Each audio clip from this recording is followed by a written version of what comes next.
All right, so today we're diving into something a little different. This isn't your typical research paper. No, this is way more lyrical. It's a piece called Whispers on the Wind. And trust me, it's all about this beautiful mystery of creation, inspiration, and the kind of art that, well, that no one ever sees. So let's get into it. So right out of the gate, we get this line. And wow, it just pulls you right into this world of subtlety, of these really quiet messages. I mean, this isn't about shouting from the rooftops, right? It's about leaning in and listening for something you could barely even hear. And this one idea, it pretty much sets the stage for everything else we're going to talk about. Okay, so who is speaking these words? That's the big question. And that brings us to the central figure of this whole piece, the clandestine poet. But here's the thing, and as you're about to see, this isn't a person you can just go look up. The source actually tells us exactly what it is. See, the clandestine poet isn't some specific author. It's a concept. It's that hidden part deep inside you, that internal spark of creativity that we all have. It's that quiet place where songs begin. It's literally the starting point for any idea. So let's break this down a bit. What's really interesting here is how this poet is defined by what it isn't. Think about it. It's not out there looking for fame or recognition, it's just a voice within.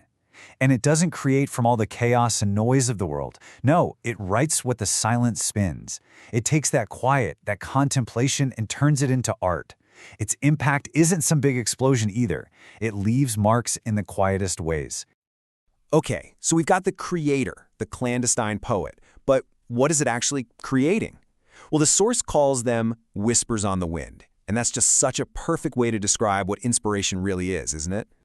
And this line just nails it. A melody lost where songs are sung. Just think about that for a second. It's like, you ever have a tune stuck in your head but you can't place it?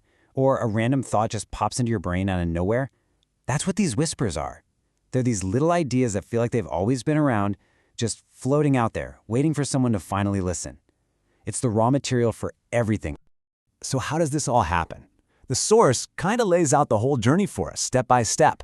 First, you just have to hear that whisper. It's passive. You just have to be open to it. Then comes the secret part. The poet's heart writes in the shadows. And from that quiet, hidden act, you get something totally alive and vibrant. These lines that dance wild and free. And the craziest part, even if no one ever knows who created it, the song itself, it's still there. It remains in the air. And that whole journey brings us to the real puzzle, the core paradox of this entire piece. What's the deal with creating something so powerful, so vibrant, if it was never meant for anyone to see? Yeah, check this out. This really puts that conflict front and center. You've got two different realities happening at once. On one hand, what the world sees is nothing the world may never see. But on the other hand, what's happening inside, in the silence, is this burst of incredible energy, the lines that dance so wild and free. So it really makes you wonder, right? Does art lose its value if there's no audience? Well, the source seems to think so. It suggests that this hidden art, it becomes something else, something really special. It's like this private, almost sacred space, a place where dreams collide. It's where all your ideas and feelings can just meet up and hang out, with no judgment, no expectations from the outside world. It's basically creativity in its absolute purest form, just creating for the love of it. But there's a catch. This kind of creation, it's also super delicate. It's temporary.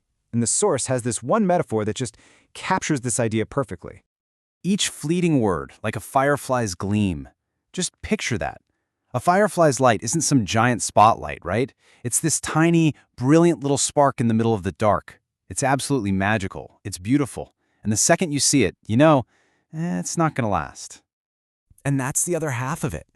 That moment of inspiration, that brilliant spark, it's designed to be fleeting. It just glows for a moment, and then it fades to a dream. It's not something you can hold on to. It just becomes a memory, a feeling. And really, that's what this is all about, isn't it? One single moment. The beauty of that firefly, or that whispered verse, isn't that it's going to last forever. Its value comes from the simple fact that it happened at all. That for just one brief, amazing instant, it existed. So, is that it? The art is unseen, the inspiration is gone in a flash? Is that the end of the story? Well, not even close. And this is where things get really deep. This is where we learn that this unseen art, it has an impact that goes way beyond the person who created it.